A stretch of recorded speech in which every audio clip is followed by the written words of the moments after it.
First off, how travel like will that be still okay for you with videotaping? What's that? So I like travel around. Do whatever you want to do.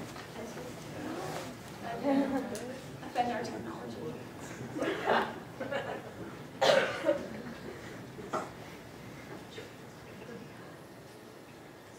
Where are you going to sleep tonight? Is it your cement-walled, tower single, or maybe it's one of those closet-sized bedrooms in Branscombe, or maybe you've even been slammed. But what if, when I asked you where you're going to sleep tonight, the only thing you could answer is, I wish I knew? Well, sadly this is the case for many homeless individuals all around our nation. Every night, according to statistics from the National Law Center on Homelessness and Poverty, anywhere between 700,000 and 2 million people are homeless. And the problem is only growing and diversifying. Long past are the days when the homeless can all be defined by a few demographics. The first things that come to mind are probably a criminal or an addict or a bum, but this is simply not the case. In fact, data from the U.S. Department of Housing and Urban Development have proven that this isn't the case. For example, about 23% of the homeless population are wounded veterans who fought for our country and are now fighting for their lives. Another demographic is, for instance, families who make up about a third of the homeless population. But the unsung demographic that I would like to focus on today is the working homeless. It might come as a surprise to you that not everybody who's homeless is unemployed. In fact, the same report from the Department of Housing and Urban Development said that about 28% of the homeless population is employed. It's a bit of a surprising statistic. So there are many ways that we can address the problem of working homelessness, and there are many steps that can be taken. But I would like to look at it through a particular lens today and concentrate on a particular course of action that I think represents one of, if not the most impactful problem, and that is wages. So what I would like to propose is that our nation switch from its current federal minimum wage system to a universal living wage system across the board. And so that we can get a full overview of this issue, I'd like to discuss three things with you today. I'd like to discuss the impact of working homelessness on our nation. I'd like to discuss the way that our federal minimum wage system is perpetuating this problem, and the ways that a universal living wage across the board would help solve the problem. So let's start with the effect of working homelessness in our nation.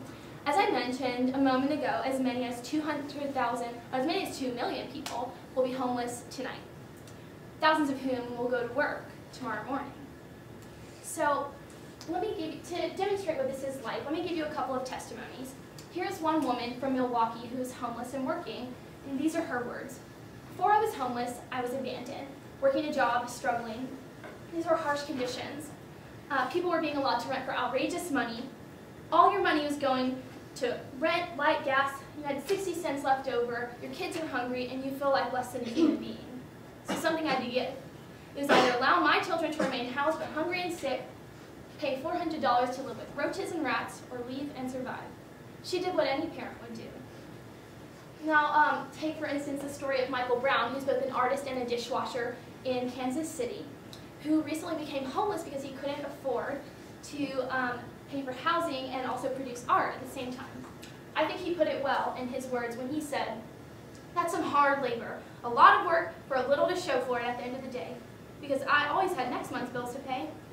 There has to be an easier way to have a place to lay your head at night without breaking yourself in the process." And they aren't the only ones. Hundreds of thousands of American men and women are finding that their wages simply come up short. Even in Nashville. For instance, a minimum wage worker in Nashville would have to work upwards of 60 hours a week to afford their basic needs. Even Vanderbilt's employees are facing this problem, having to take on extra jobs, working up to 80 hours a week to live in Nashville and support families. Students from Vanderbilt's Vandy Living Wage campaign have told stories of going to volunteer at local homeless shelters and finding themselves serving food to members of our own grounds crew. So what is the cause of this phenomenon? The primary cause is that America's federal minimum wage system fails to keep up with the rising cost of housing because it is too stagnant and it is too simplistic. So what do I mean by too stagnant? While federal minimum wage does get bumped up from time to time, it is for the most part just constant and stagnant, while inflation is constantly rising. What I'm referring to here is a concept called real wage. And what that means is that it's a figure that can be calculated by comparing the dollar amount of minimum wage at any given time with the effects of inflation. And it represents what a minimum wage worker can actually afford to buy with their wages. And the problem is that while the minimum wage dollar amount has gone up over time, the effects of inflation are so severe that real wage has actually gone down over time, meaning that it's just getting harder and harder to live on minimum wage. So, but many Americans, and probably many of you in this room, are very wary of constantly raising the minimum wage, and for good reason. It can have all kinds of disastrous effects on our industries and businesses, and how could we ever keep up with this constant rising cost of living? Which brings me to my second point. Federal minimum wage is too simplistic. Congress currently approaches minimum wage in a one-size-fits-all fashion across a nation or even a state. This is simply untrue, and not only that, it is unfair to both the worker and the industry. Workers in big cities, where cost of living is very high, and not surprisingly where 77% of homeless people are struggling to find places to live. However, businesses in small rural areas are struggling to survive while they're having to pay their workers well above what it would cost for them to live. So how can we reconcile these two economic concerns? Currently, there is no jurisdiction in the United States that ensures that a job at the prevailing minimum wage will allow an individual to afford fixed housing. This is what I would propose. So let me tell you a little bit more about this plan. What I would propose is that the United States switch from its federal minimum wage, which is scaling, to a universal living wage across the board. What a universal living wage is a regionally determined minimum wage calculated for each different region that represents that ensures that a full-time worker that is 40 hours a week would be able to afford a one-bedroom apartment at that region's cost of living. Sounds pretty good. So how do we calculate a universal living wage? So first we start with this region's fair market rent. And this is a value that's calculated by the federal government for each region, and it represents the cost of a below average apartment in that given region. And this is actually a figure that the Office of Housing and Urban Development is already calculating annually, so this isn't a new concept. So we take that fair market rent for each region, and then we add on the additional cost of living, food, clothing, healthcare, transportation, such that housing only represents 30% of what the person is making, so that we don't run into situations like the one from Milwaukee, where people are forced out of housing because they can't afford food or health care. So under this plan, a minimum wage will be determined for each region by taking the fair market rent plus the additional cost of living, food, clothing, health care, etc.